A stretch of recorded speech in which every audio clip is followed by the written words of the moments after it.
Salvete omnes. Hi everybody. Surprise for you today, huh?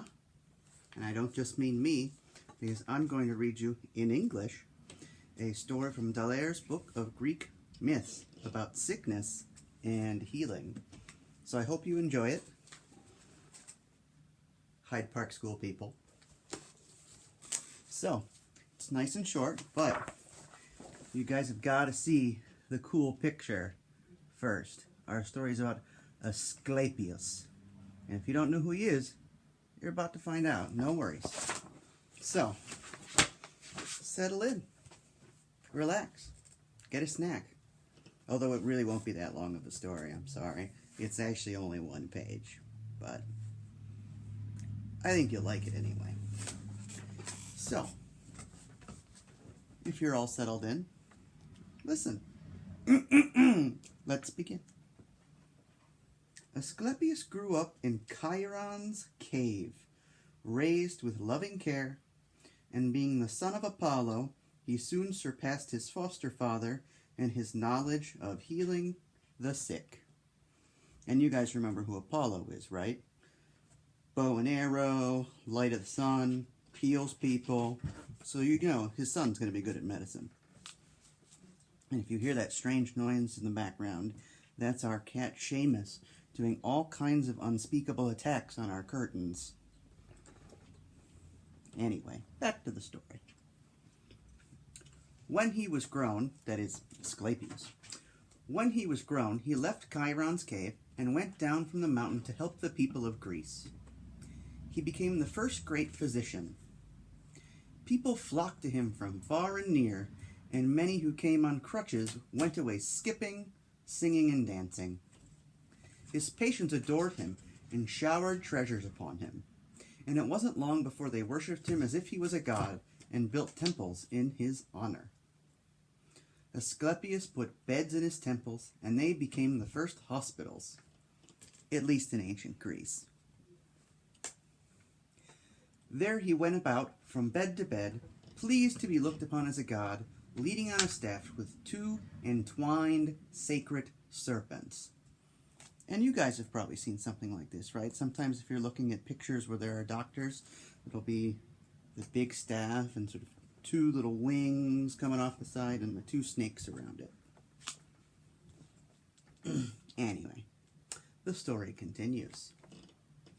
Serpents knew all the secrets of the earth and often told him the causes and the cures for different diseases. Sometimes he put his patients to sleep with a magic draught and listened to what they muttered in their dreams.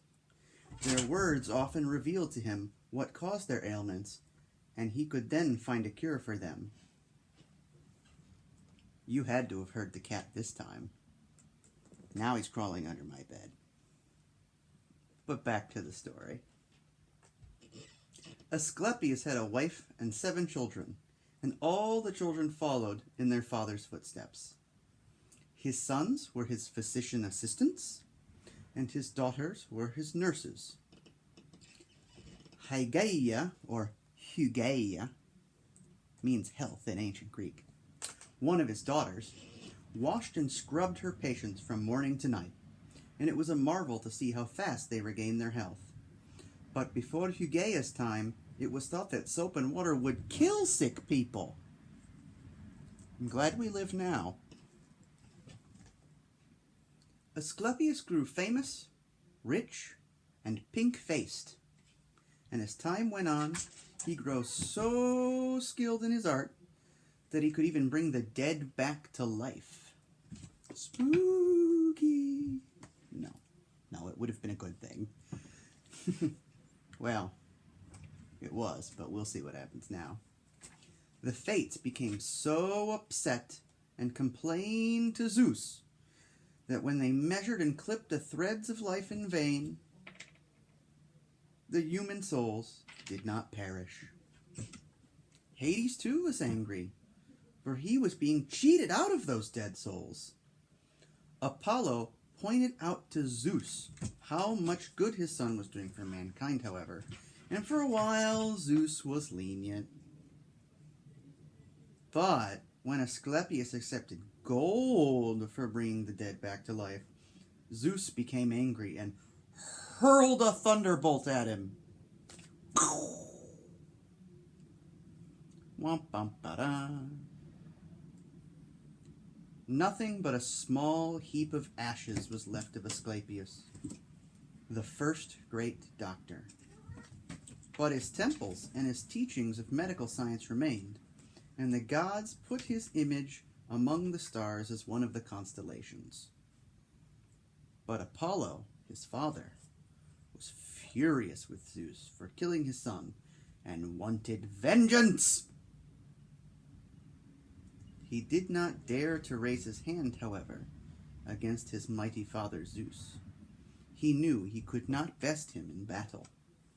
Instead, he decided to take his revenge by slaying one of the Cyclopses, who had created the very thunderbolt Zeus had used against his son. Zeus, in turn, had to revenge the Cyclopses. What would be Apollo's punishment? He was punished by being made to serve a whole year on Earth as the slave of a human being. The end. Well, the end of our story. Not really, because things happened to Apollo when he was a slave.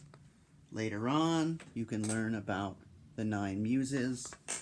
That's why I like these stories. They're all connected with one another.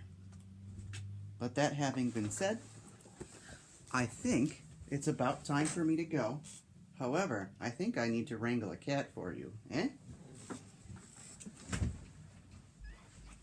So, everybody say hello to Seamus and goodbye to Seamus.